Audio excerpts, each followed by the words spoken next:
On today's episode, I am very excited to have Christine Marie on the show. Christine Marie is the founder and CEO of Oasis Boutique, an Indigenous-owned apparel brand based in Saskatoon. A former teacher turned entrepreneur, Christine started Oasis on her kitchen island and grew it into a living retail brand with a storefront on Broadway. Beautiful place, by the way. Her work centers on community, reconciliation through everyday action, and building a business that stands for more than the products it sells. Alongside running Oasis, she is a speaker, a mother, an advocate for inclusive leadership and representation in entrepreneurship.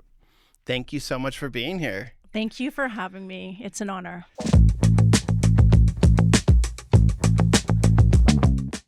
So you have a stacked resume. You have lots of things going on, things we can't talk about, but lots we can. Yeah. The first time, I'm going to tell you a little story. The first time I worked with you, my wife saw your name pop up in our calendar because any booking I have, the name pops up. And then she was like, "Oh, that's the person who was in the Jilly box." Yes. And she's like, and then she knew I was at your store, and she's like, "Can you get me one of the orange shirts? Because you got a limited run orange shirt for Orange Shirt Day." And yes. I think you were sold out at the time. I think you were telling me about how the demand was just insane. So That is so neat. So thanks to your lovely wife for her support. But yeah, we've sold out of that shirt 5 times. We were only supposed to do one run. And so, we brought it back 5 times total. And then we have something in store for later this year. Tell me how you transitioned from teacher to starting your retail in your home and then into speaker. Like, was there a certain order to these things? Did they just naturally happen to you? Yeah, you know what? I'd say there was definitely an order because I went from teaching to be a stay-at-home mom. I stayed home with my 2 boys for 5 years, and that's, I will always treasure those 5 years I had with them. And then the time came to get back to work, but I didn't want to dive in full time. I really wanted to just make the most of those years still. So I was subbing part-time. And then What grade did you teach, by the way? So high school is my thing, the high school students. But when I was subbing, I did all the grades. Okay. And always an adventure. I just thought, there was a gap in the market for Indigenous baby and kids apparel. And this is back in like 2016, 17 in there. And I thought, why don't I take a couple $1,000s? Let's see if I can grow this into something, and I can work while my kids are napping, while they're sleeping, and let's ride this wave and see what happens. And then from there to, as far as the timeline goes, was it kind of in sync with each other? The speaking opportunities came, or was it like you had your business for a little bit and then the opportunities came as sort of a role model, like entrepreneurship, doing what you're doing? Yeah, well, even when I was teaching, actually, I had gone to a couple different youth communities, and I would share my story.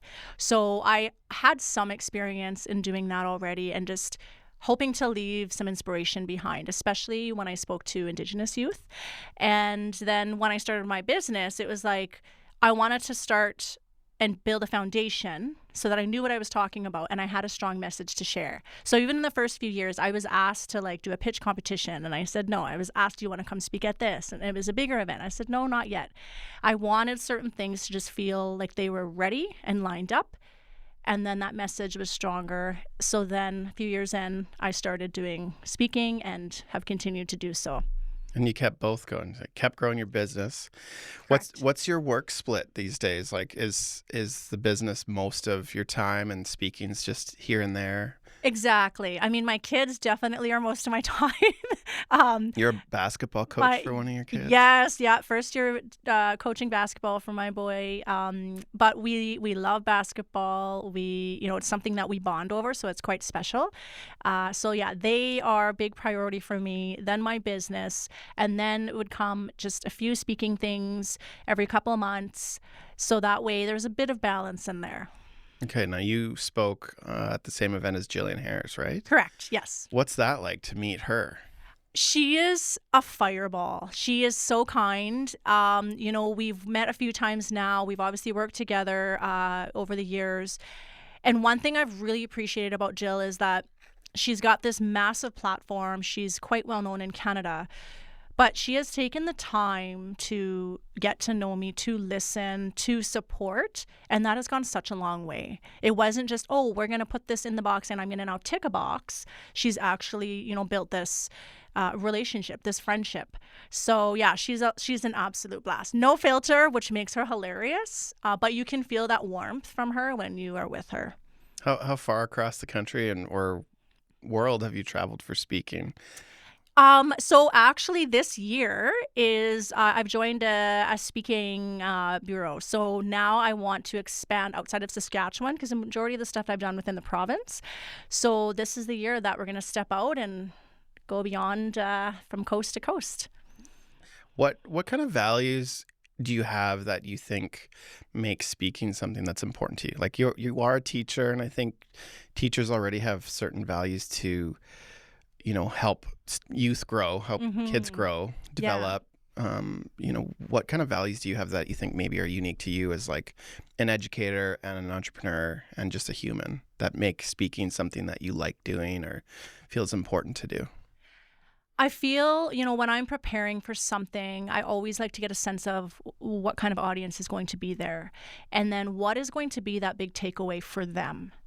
Yeah, sure, I might have this message, I might have this story, but how do you put that in such a way that they feel inspired, that they have a takeaway? Hey, how can I apply, say, these few steps in my life? That's sort of what goes through my mind. And then I also remind myself, if I'm speaking to, say, youth, is that this story, this business story, is so much bigger than myself. It's for that next little girl that's like, oh, wow, I could start a business. Or that boy over there that's thinking, oh, wow, I want to, share my voice. I've got this story. So I always am mindful of that. Is like, it's just so much bigger than myself, than this moment. There's others that that can take something away from it and apply it to their life. I feel like entrepreneurship. So I viewed myself as a youth that didn't feel like doors were open for me. I felt very had a lot of limiting beliefs, you could say. Yeah. And even role models or access to things I didn't feel like I had, enough. Like I didn't have a college degree. I didn't have parents who were entrepreneurs. I didn't have financial backing. What would you say to youth? Or what's your even goal to them or message to those people? And like, maybe even for you, what made you feel like you could just start a business? Because it is like, I don't know if the word overwhelming is the right word, but like, it's a lot to jump in and kind of bet on yourself like that. Oh, 100%. And kind of just alluding to you talking about a little bit of your upbringing and your background, I grew up with a single mom. We did not have a lot of money. There was nobody in our immediate family that went to post-secondary. The mindset of that you can reach or achieve something was not normal. So it was a big part of that thinking that had to be switched. And so for me, it was when I was in high school and I was chatting with the teacher. She was incredible. We've actually stayed in touch till this day. She asked me one day, I was about to graduate, and she's like, well, what are you going to do with your life? And I really like pop music and I like to sing. And so I was like, oh, I'm just going to sing, And she's like, no, but like, what about for like a career? And it just sort of went over my head. I was like, well, I'm just going to do like a 9-to-5. So she challenged me in that moment. And it planted this seed of, why don't you try post-secondary? And long story short, I did. And I was the first in my family, immediate family, to do post-secondary, graduate with honors. And that sort of created that new path of why not? Why not? The odds were all stacked against me. And so that's sort of one of those takeaways that I think about for youth is you might, have this happening in your life, and it's incredibly difficult. I didn't live at home for a few years in my teenage years. I lived with an aunt, and those were painful years. But you can turn that pain into something good, and I feel like that's sort of what has happened in my journey over these years. Do you ever have youth come up to you after you speak and, they share something particular about your story that really stands out? Yes. Is there any moments that are really universal, or is it always something different? Yeah, you know what? There was one time where I had done a session and I had them sort of write out some of their dreams, whether it was a picture or whether it was words, and then they had to hand it back into me. And reading through those, like I mean, I was just in tears. Like the potential and the hope that they had, and hoping that seeds I planted in them were like, you can do this. You might have to go through some hoops. You might have to knock down some barriers, but there is a way. There's a way that you'll be able to do this, and I'm here rooting for you along the way. Do you find most of your speaking, okay, so first of all, when you speak, do you have some parts that are always the same? Like I know some speakers, if you hear them twice, it's like you've heard it Right. the same. If you heard them once, you've heard them a dozen times. Yeah. Are you Right. modifying your talk depending on, like you already said, you kind of tailor it to the audience, but Yeah. how different is that and how different does it need to be? Yeah, I definitely do switch it up because my story obviously is going to be my story. So like that stays the same, but perhaps, I throw in some new tidbits or maybe I take it in a different direction because I do feel like there's been a couple events where some of the same people are there and I don't want them walking away with the same. It's like, okay, what's something fresh that they can take? So I am mindful of that for sure. And do you kind of learn from like, you had all those students fill out, what would you call it, a feedback form or whatever? Mhm. Do you kind of learn do they ever have takeaways that are like surprising to you? Like you're like, oh, I wouldn't have thought that would have stood out or something like that. That's a good question. Not like off the top of my head. I know I'm totally off script here, but No, it's fine. It's totally fine. But yeah, nothing that comes to my mind. I feel like it was quite similar in the sense of just they really wanted to achieve things and they, sometimes just need that extra little push or that boost or that belief of someone like that teacher. Had she not believed in me, I don't know where I would be today. what do you think the power of story is? Like our brand, like if you went to our website, we say we tell stories that help you grow your business. Yeah. And part of that's because we do video, and video with dialogue and is typically most effective in a story format when you have some sort of narrative. Yeah. When it comes to connecting with people, how do you value the story part of it? Like, is that all of it, or I don't know. You know, I mean, first, like a big part of it is a lot of our Indigenous elders were storytellers. And so I always think about that. And a big part of that is because it passes on knowledge, it passes on traditions, and then it passes on this connection with people that they don't forget. So, we all remember that really good speaker or that one story or those few stories, like you remember those. And so that's where I feel like, with what you guys are doing is it's powerful. It's impactful. It's one of the best ways to get, the message out there is tell that story. Mm-hmm. Yeah, story. I find there's a thing with stories. You kind of alluded to it there. You can remember a story for almost eternity. Like, when you have a really good teacher in high school, it's Yeah. usually an event or interaction and something where you had a shift in thinking. Yeah. And then it's usually connected to some sort of relationship and often a story's in there. But those like stick with people. Yeah. And then my favorite part about stories is like humans love to see themselves in the story. And so really great stories that connect with people are, I'm sure this is part of your story and the way you connect, but like being able to see myself in your shoes or seeing like, okay, if she can do it, maybe I could too. Or Yeah. yeah. Yeah, exactly. Let's talk a little bit about business and entrepreneurship. What does entrepreneurship demand from you that people don't always see? Oh boy, where do we start? I feel like there's a couple things, but one of the things is when you're online and your presence is on social media, I feel like some people think because the app runs 24/7 that you're available 24/7. And that's not the truth. And I always tell folks that are starting out, you have to have boundaries. It's so healthy and it's okay to set boundaries. So that's one thing that I've had to do and to stick with because it can be very demanding. And there's lots of challenges, there's lots of milestones, but you also can't pour from an empty cup. So That is one thing. And just having a sense of your mission, your vision, and not losing that. Because you can get opportunities from big names, big organizations, and you can just sort of cave and like, oh yeah, whatever you say. It's like, no, no, no, no. You know who you are. You know why you started this. Don't forget that. Always keep that at the forefront of what you're doing, what your steps are.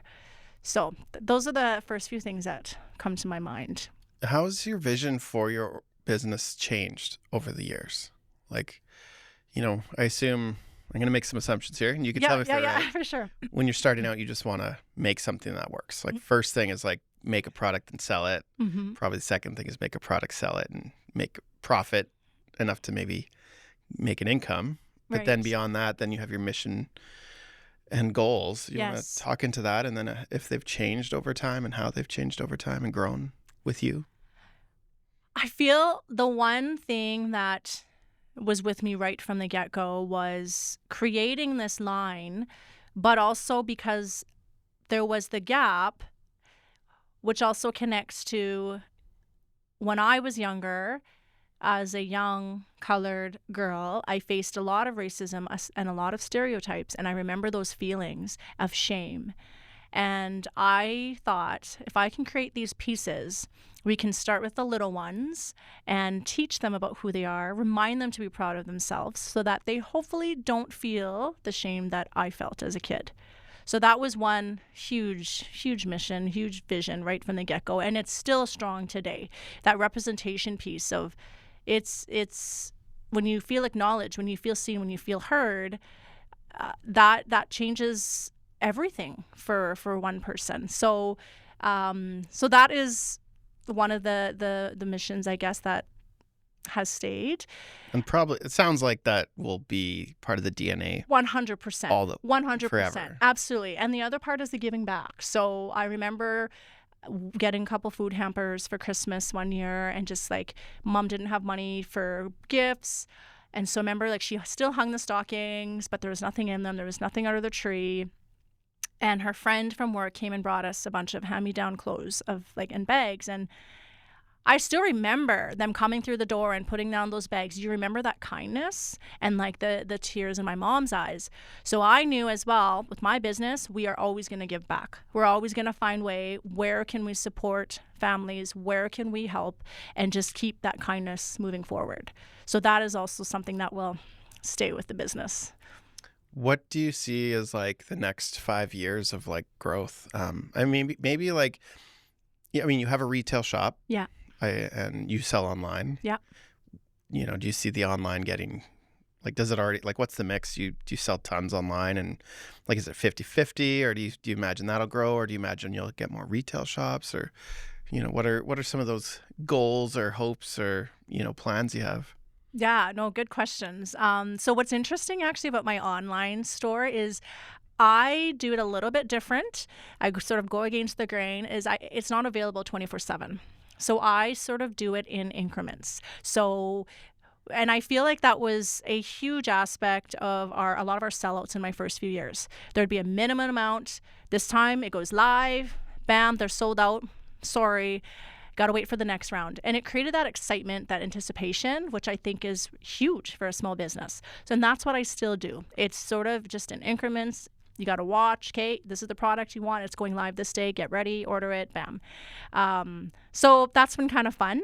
Retail space, I don't see myself opening more stores across Canada.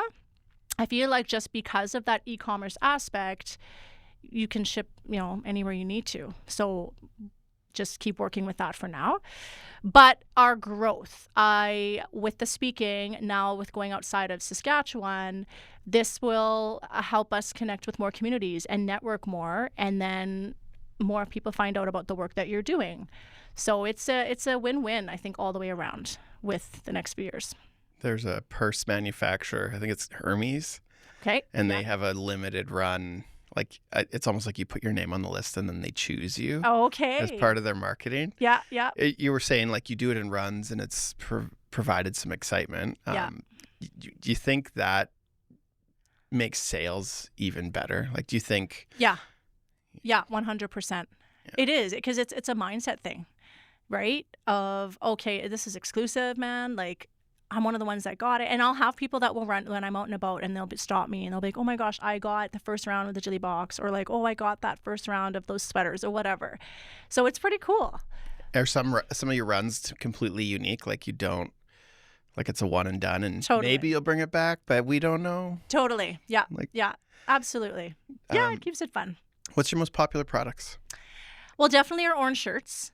That has been our biggest impactful product, just to, again, see how many folks across Canada bought orange shirts for the first time was beautiful. And then we've, given back over 120K to organizations because of people supporting in this way. So that's a bulk of our giving back, is the orange shirts.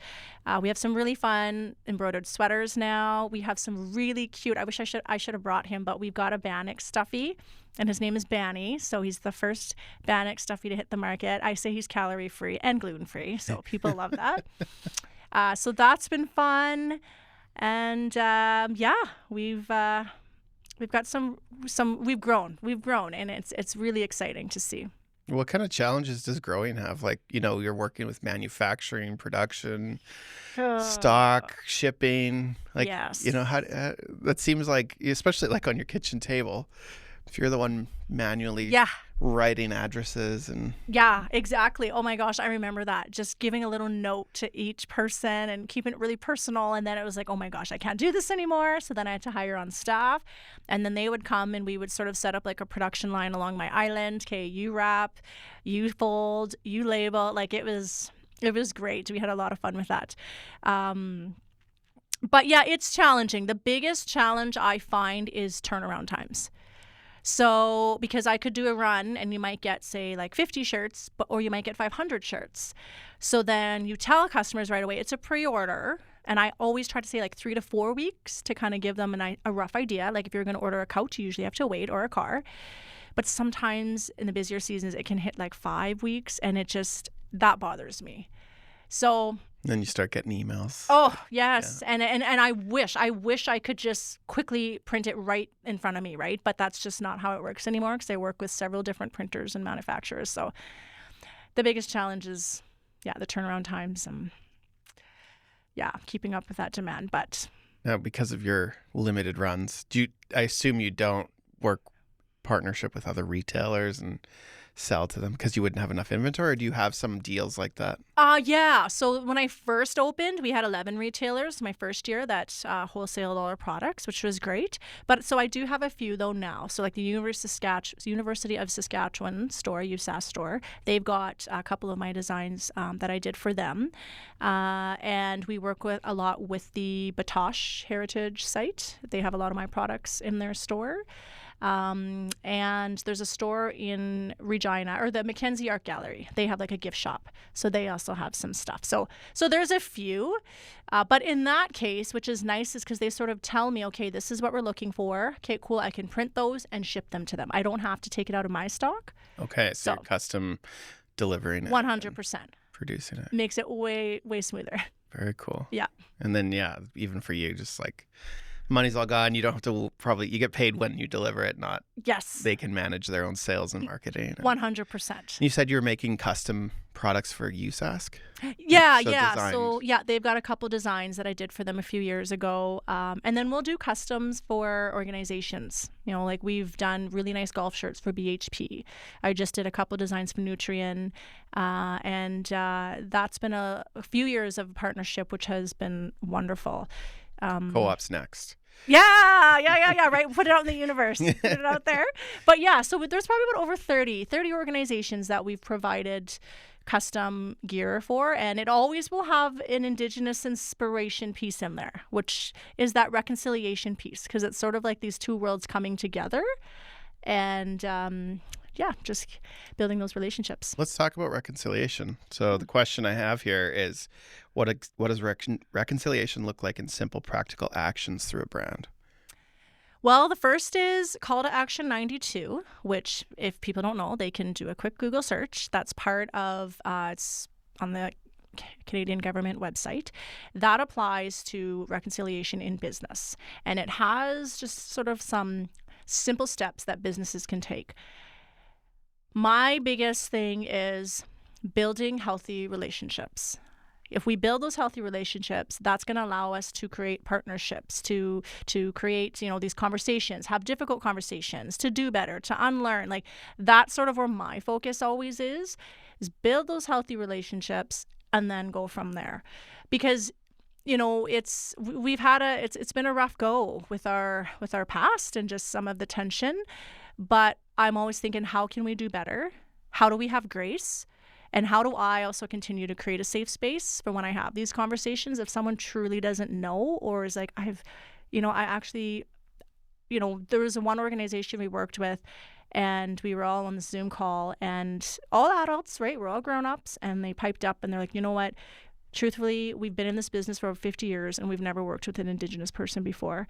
So we're kind of nervous. We want to make sure we do this correctly. That vulnerability was beautiful. And I just thanked them for that. And I said, like, I'm on this journey with you. We'll figure this out, but I want to create a safe space so that you feel like you can continue to bring those kinds of points to me. And so, and so we've worked together as well a few times. And that right there, it was like, it set that foundation. And I feel like now more organizations out there can do this. We can do better, but we got to start there. Do you find most, like, you could, maybe this exists where people just want to check a box. 100%. But do you find most organizations are actually trying to go beyond that? Like, the people you're connecting with and building a relationship, they desire to do more than just check a box, but they don't know how. Like, yes, that's exactly it. And I feel like in the last few years, I've definitely seen more and more and more awareness. And that's the takeaway right there is you can sense the energy when you are talking to somebody. If it's just sort of like, oh yeah, we are supposed to check this. Okay, boom, thanks for working, blah, done, gone. Like, you don't hear from them again. They don't ever post anything again. They don't ever attend, say, like a community event that has elders or a powwow or whatever. There's actionable steps, right, that you sort of can see. And, How old is the call to action now? Like, is it coming up on 10 years soon? Like, was it? Oh man, when the government of Canada did that? I think Like, that might be. It's been a while. Around that, yeah. Oh yeah. But. And we still have a lot of work to do. But what I'm also seeing more, I was in a meeting with another organization there a few weeks ago, and they kind of brought out their Indigenous engagement sort of, I don't want to say program, but maybe more call to action within their workplace. And I'm seeing more of that. More organizations are actually adding that on to say, like, their team, they now have an Indigenous engagement rep or a couple of them. Beautiful. You're inviting them to the table. You're inviting them to make decisions with you. It's not just like, oh, here's a project, here you go. You're getting their input. So, yeah, good stuff happening. Are you pretty optimistic about just how, let's say, Canada or maybe even Saskatchewan's moving forward, taking those things? Like, I try to be. Yeah. I try to be. Yeah, you see some things, you hear some things, and you want to I feel like the worst would be it was like, oh, rah, let's do this thing, and then it dissolves. Yeah. And from my point of view, I mean, especially because we're photographing lots of events, like, we see, I think, pretty genuine efforts to make it happen. But then those are with, like, big organizations seem to be doing the best at that. Totally. From what we see. Yeah. Like your Saskatchewan Chamber of Commerce, even your local Chamber of Commerce, or like BHP, great example. Nutrien's always, I think even before the call to action, Nutrien set up their own internal sort of partnerships with like Indigenous businesses, and like they had their own percentages. So they were definitely like ahead of the time. I think that was when they were called Potash Corp still. Yeah. Before the Nutrien age, but anyway. Yeah, you're right. And at the same time, though, I will protect my energy, because there's a difference when somebody is willing to have dialogue, to learn, but you can tell when somebody is just like, nope, this is how it is. You can't get anywhere with that. So I have to protect my energy and my time. Like, you know what, this is going to work out. Hopefully we can revisit this at some point, but you've got to be at that place where there's at least some understanding or like willingness. So I feel like it's going to be one of those things that just, you said you're a board member of the Saskatoon Public School Foundation. yes. Um, and I have 3 kids, and so I've seen the impacts in their schools of like, even Orange Shirt Day is a big thing. Mm-hmm. And the education's definitely switched. Yes. Even for my oldest, she's 16, to my youngest. The I bet. things that are integrated in their classrooms are really good. So anyway, like I feel like that generation, like that shift's going to change as you impact the youth, and Yes. just make it like you're normalizing these things where Yes. just like anything, not people refuse seatbelts for so long. Yeah, right? yeah. Well, and even my son had a presentation last month, and he chose Louis Riel. And he was like, because I'm Métis. And I was like, okay. I would have never done that in elementary. Not a chance. Like, that's shame, right? You hide. You just know, you be quiet. So the fact that he was so excited to do it, knock on wood, that like, I just hope for our kids' sake that this just continues and it just gets better. And so you're right. There is a very visible shift, and we just need more of it. Do you partner with other organizations like Gabriel Dumontis Institute for like mentorship purposes, or SIT? Like I know they have a lot of different programs for entrepreneurship. Like it seems Not like yet. not yet. Yeah, Oh. they've reached out when they launched an incredible Indigenous entrepreneurship program a couple of years ago, and asked if I could help mentor it, but I just had too much on my plate, so it was It's fair. yeah, It's fair. yeah. It's okay to say no, even though it's not always easy. Yeah. I'm sure like you're famous basically. Like you're a No, celebrity. gosh, no, But yeah, no. But even No. but yeah, like yeah. If you have an impact in the world, people want people like you to influence their people, to inspire their people. I mean, which I think the stages and ways you're working is pretty inspiring to hear. So very cool. I want to talk about being a female CEO. So what has being a woman CEO in a male-dominated world taught you? I mean, it's not easy, and there are times when you don't want to show up in certain spaces because in your mind there's thoughts of, I don't belong here. I shouldn't be here. Why am I here? But you have to fight that and continue to remind yourself, no, I deserve to be here. I work to be here. And again, this is so much bigger than myself. So although it can feel incredibly crushing at times, and I remember there was one event specifically that I was at, and I remember just looking around, and I was like, maybe there was 1 or 2 other like colored women in the room, and thinking, oh boy, we've got a lot of work to do. However, I sort of take that fuel and say, okay, well, how do we change this? What's my part in this? And just that's sort of the mindset that I try to keep with me, even though it's not always easy. Have you ever had like any really adverse situations as an entrepreneur, business owner, like I that feel you might like, want to share? Or... yeah, there was one time I feel like Not that we're throwing anyone under the bus here, yeah, no. but you're back to your story, like Yeah. I do feel like there was a few times where, say, I was speaking about like who I am and what I do, and just sort of, you could tell if you were thinking, okay, whatever, like sort of next, right? Like that it wasn't super impactful, or it's like not kind of the business they're in, and you have to shake that off. And then it reminds you of, okay, this is why I'm doing what I need to, like what I'm doing. We've got to flip that there. So yeah, that has happened. With entrepreneurship, like, do you have any advice for people, anyone, but maybe specifically, let's talk to kids, like youth, like, Yeah. do you have any entrepreneurship advice for them, like following their, a unconventional path, like, Yeah. because the university, I mean, you were a teacher, but you're not anymore. But like, Yeah. that's not a path for everybody. I know definitely for me, Yeah. an academic route, some people it's just not like an easy option, I should say. Yeah. And some people just, it's not a fit for them. Totally. And they don't maybe see a place for them in the world. Do you have any advice for those people to? Well, and actually it's funny because I sometimes say I still teach, but just through a different capacity. because my teaching areas, funny enough, were home ec and native studies when I was in high school.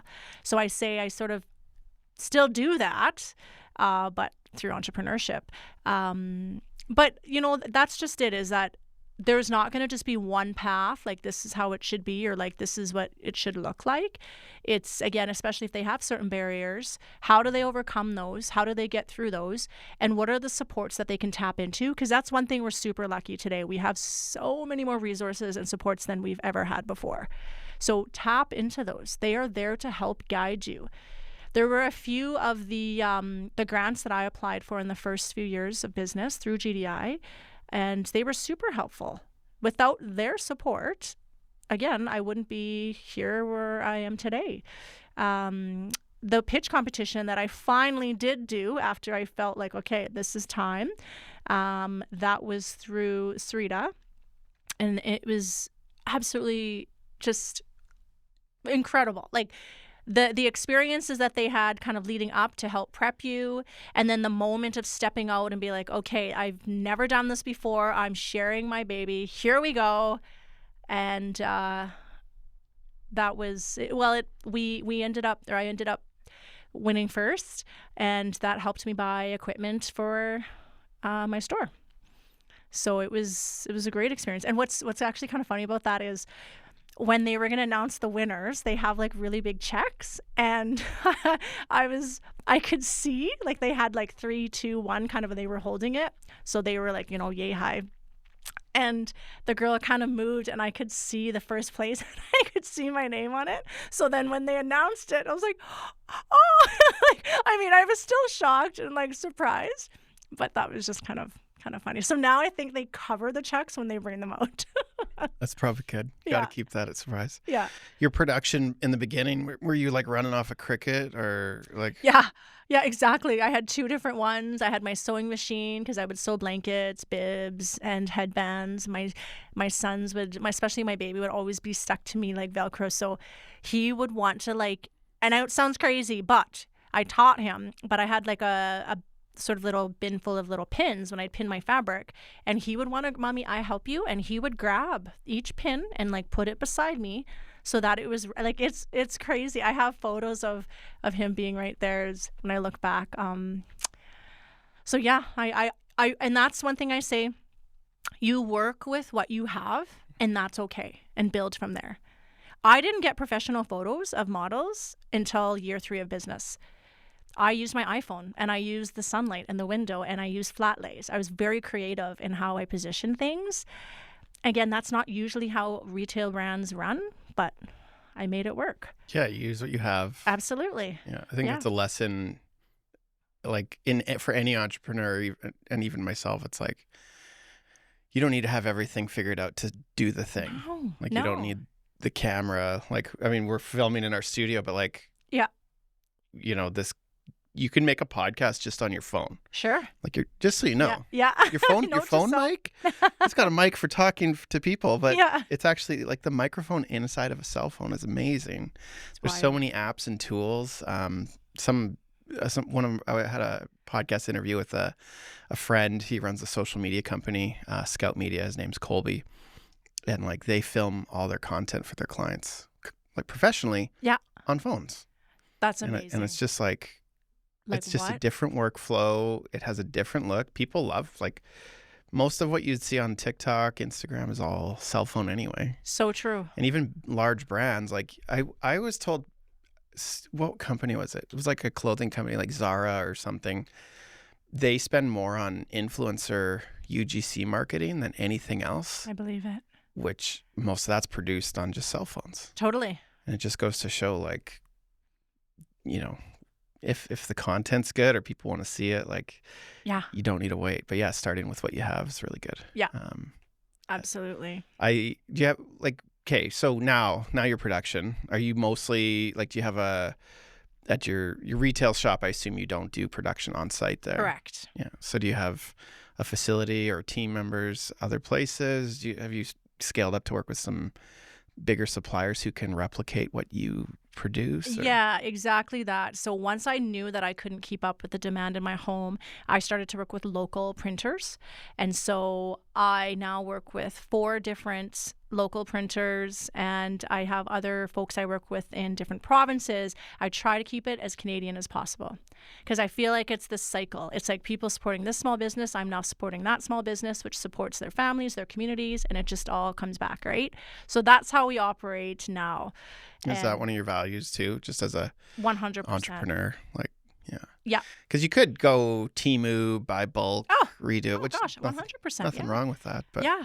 Yeah, no, exactly. That's right. And for me, though, personally, I'm just like, no, I built these relationships with these folks. I get to know their families, vice versa, and it works well. So besides sometimes the turnaround times, that's that's again, fair. that's yeah. Yeah. Well, I'm sure people are like excitement and patience just Yeah, have yeah, to go yeah. You together. have to have a lot of patience. That is the key. My dad's trying to buy a Toyota hybrid vehicle. Okay. I don't know if you know this, but he's like 68 years old now. First new vehicle of his life. And he's so excited. But if Toyota doesn't produce enough vehicles for the demand, and I Okay. think it's a production limitation. I don't think it's intentional, but Oh. I feel like as a marketing thing, it's like insane. Like he showed me how many cars they had on the lot. This was yesterday that were for sale. It was like 7 or 8 total vehicles at a dealership. That's wild. You go to Ford or any other brand, Oh, they'll, gross. they'll have 2025 still sitting there to sell. Yeah. And Toyota, my dad ordered that vehicle in, I think, March last year. Still waiting on it. And he'll get it. And they still didn't have it. They'll get it in March Oh my this year. gosh. That is wild. But that demand and limited. Hmm.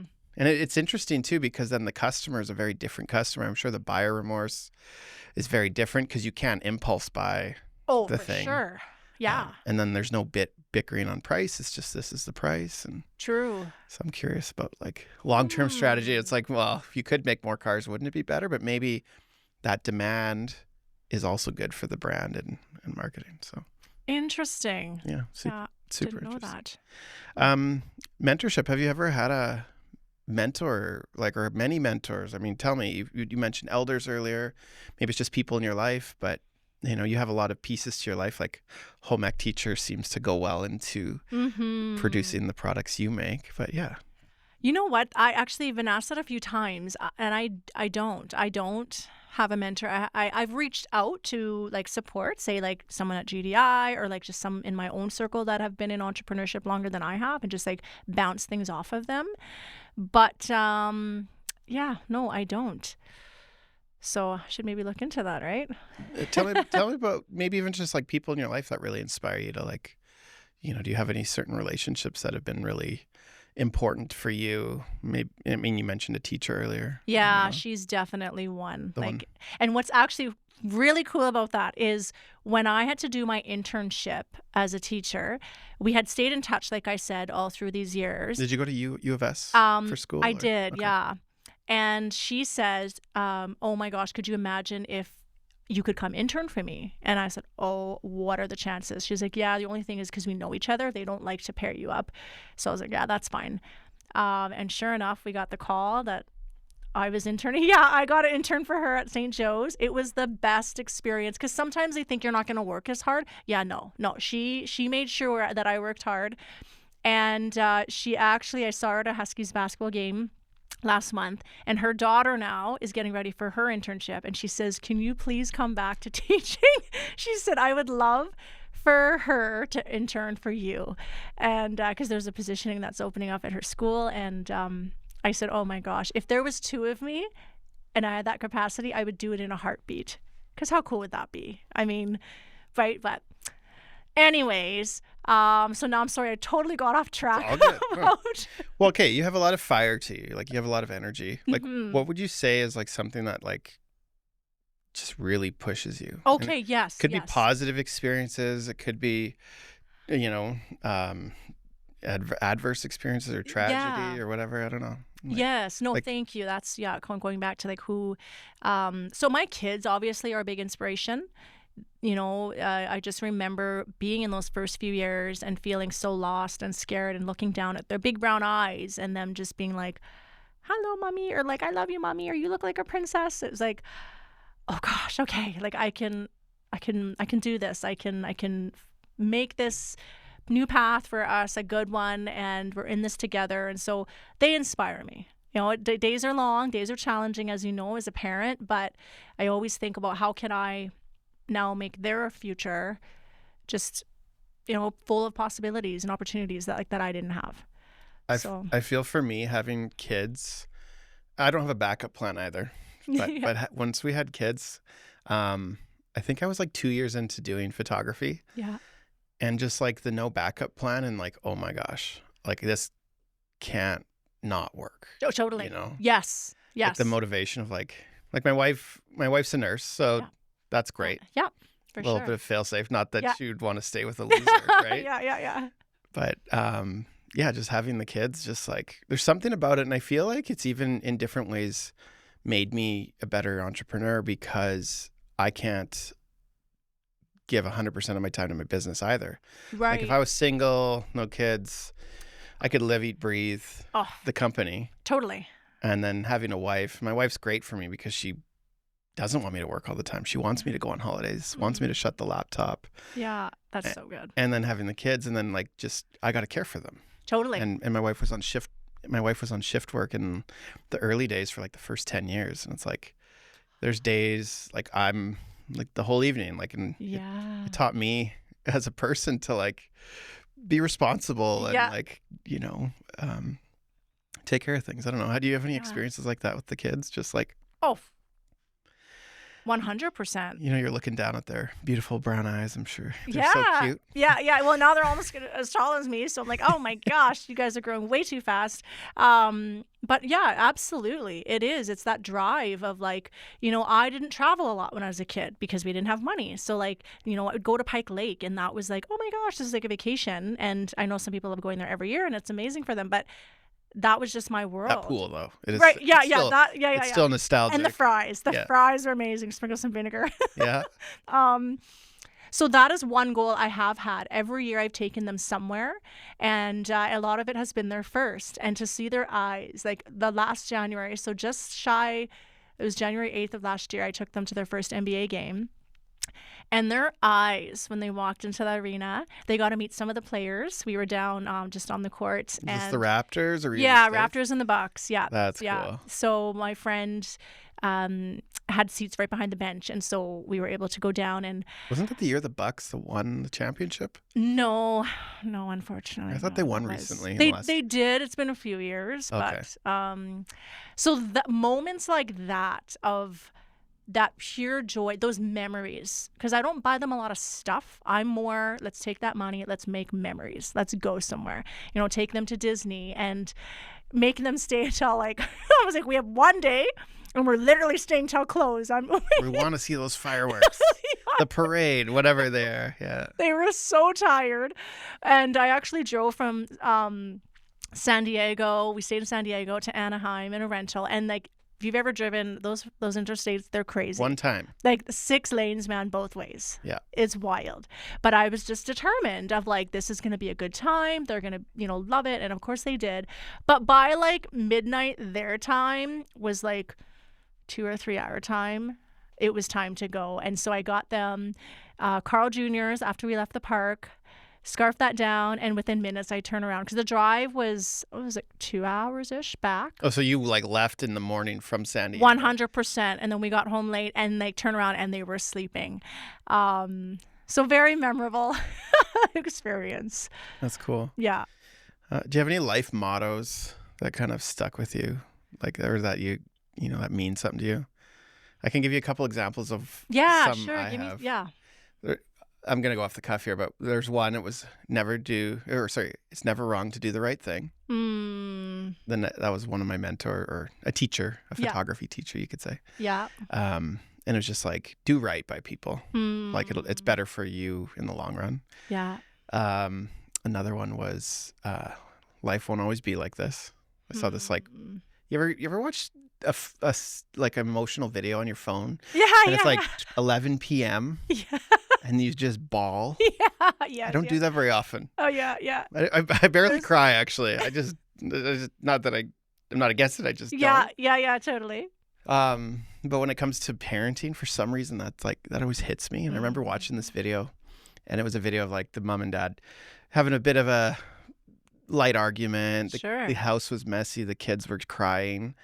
And then it had, it might maybe make me tear up saying it, but then it was to the soft music. And then it said, life won't always be like this. Oh, And I wow. remember the idea of it was just like, it's all moving by you so Yes. fast, and you won't always see it. And actually, I got a artist, Cal Barteski. She lives out of Manitoba now. Okay. She does like the polar bear paintings and stuff like that, if you've ever seen. Okay. But Okay. anyway, she's from Saskatoon, Yeah. but she does these custom scripts. So anyway, I have a custom script Cal Barteski print just out the door here. Mm. But yeah, those are a couple of things that just stick out to me. There's one more. I can't remember what it is, but yeah. Yeah. Anyway, do you have any like Yeah. life mottos that kind of... I'm like, I think like the one I always tell my kids, like when I hug them like crazy out the door, I always tell them have fun and be kind and I love you. So I feel like that is how I try to live my life, each day. As you mentioned, I am energetic. I have that, that drive in me. And then just thinking of that kindness, of that soft side, that compassionate side. And then, yeah, love yourself. Love month around the corner. Or just spread that good energy out there. Oh, here's the last one. It's nice to be nice. Oh, yes. There you go. Yes. I remember, I think I was 21 years old. I did like an NGO trip to West Africa, Oh, wow. and I was photographing while this team built a pharmacy, or like helped this hospital with a pharmacy and stuff. And I remember like our driver, who was a local, his name was Martin. There was people kind of just, if you're in Saskatchewan, people would be honking their horn and unhappy. And I was like, why don't you do something about that? And he was just fully patient and kind, and it didn't bother him. Wow. And he's like, it's nice to be nice. I can't imitate his accent nor would I Oh want my to. gosh. Yeah. And that one stuck with me. Huh. And I was like, That's powerful. just slow down. So Yeah. it's okay. Yeah. Like, we're not saving lives here. Like, Yeah. who Right. cares? Right. Who cares? Yeah. And that always stood out to Hmm. me. So I forget it sometimes. I'm still impatient. Oh, I mean, we're human. I didn't honk at anyone this morning, but Right. Yeah. I honked at someone yesterday. It's like, whatever. But We're human. Yeah. I feel like if the majority of our mindset is that, and then we've got those human moments, then we're doing okay. Yeah. have you enjoyed where we've gone on this conversation? Yeah. far? Yeah. Absolutely. What's some of your top personal values? Like, you're a mother, you like sports. When it comes to like just who you are as a person, like what makes you feel alive? I mean, is kindness, kind of we were talking about, is something I obviously value a lot. But that quality time with loved ones is something that's so special. Like during the Christmas break, I always take it off during work, and no emails, no meetings, no nothing. It's just quality time with loved ones, and that is something that's just it's wholesome. You won't get those times, those moments back. So that's a big value, and I think loyalty. That's another, like, be loyal, right? You say you're gonna, commit to this. You say you're gonna show up, whatever. Then follow through, right? Like those are some key things. Those all check out. Like, I mean, you're Yeah. talking about like community and Yeah, those business relationships to your time with your children and preferring Absolutely. experiences over things. yeah. And just that quality time when you're in the community. That's I tell entrepreneurs as well, is find ways that you can plug in. You can't do all the things, but you can do something. That'll be another sort of phrase that we can add. But find something. There's a way that you can give your time and energy to that benefits the people. And so yeah. How does so you have a team, you have employees. How does that translate? Like that love of family and business vendors. Like, how does that work in like as an employer? Like, what kind of values do you have for them? Like, do you want Same them to thing. enjoy their time off? Do you close down? Absolutely. Things like Yes. that? Yeah, exactly. So like they work some of Christmas, and then we were closed for a week, because I tell them, you go enjoy that quiet. A lot of them, they're students. enjoy that pause. It's about to pick up exam season. Enjoy it. And then I often take them out for like our Christmas sort of celebration in January when it gets quieter and it's usually really cold. So it's sort of that little like spark, and celebrate, appreciate who they are and tell them that. So yeah, I hope that how they see me at a community event is how they saw me in my home and is how they see me in the store. A very like And you're not two-faced, three-faced, exactly. five-faced, whatever. Yeah, and my favorite part is they always say that I'm like way younger than I am, and so that's amazing. You're They- 25, right? Oh my gosh. 26? Yeah, I wish. Yeah, that's what they usually say. So they help keep me young and hip. Love it. So, yeah. I got a couple quick fire questions and then we're Sure. gonna close it up. Yeah. What platform do you like? Do you like having a retail store or do you like online sales? Like just as an entrepreneur? Oh, do I have to pick one? Nah, you don't. Okay. You don't. Well, okay, how about I say a point for both? Sure. The online piece is lovely because that's where we grew a lot of our community. And it's crazy because it's through a screen. The retail in-store piece is nice because now, after a few years of doing it online, I was able to now meet these folks, actually put a face to them. So those are my answers.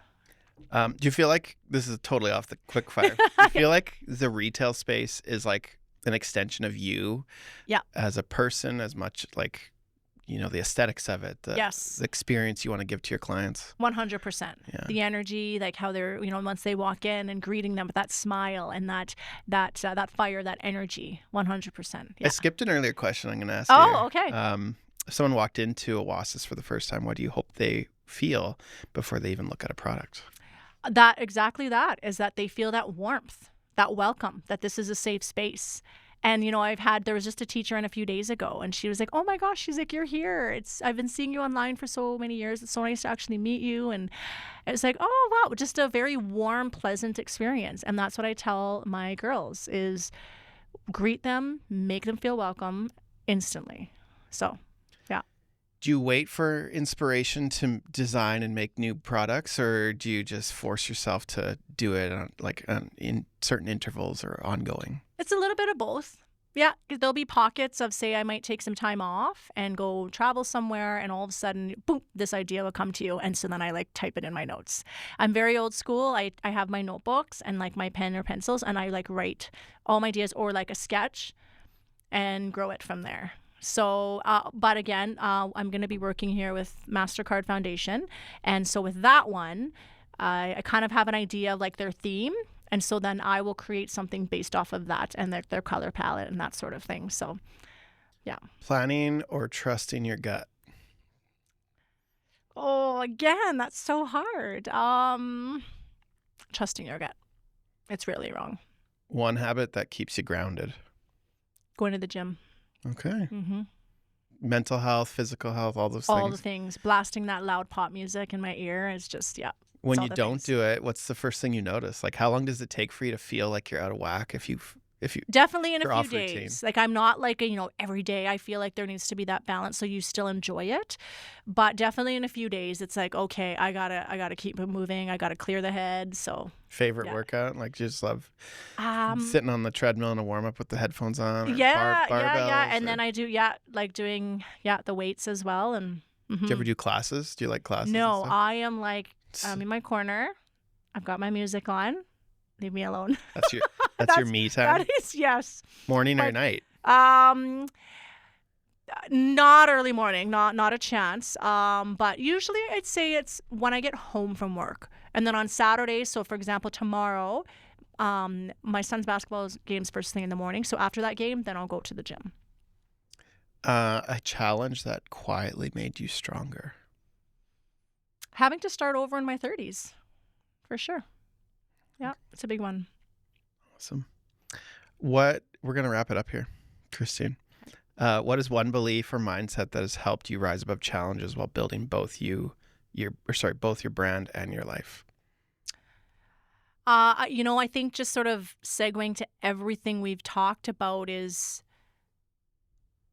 you can create that new path for yourself. You can break those barriers.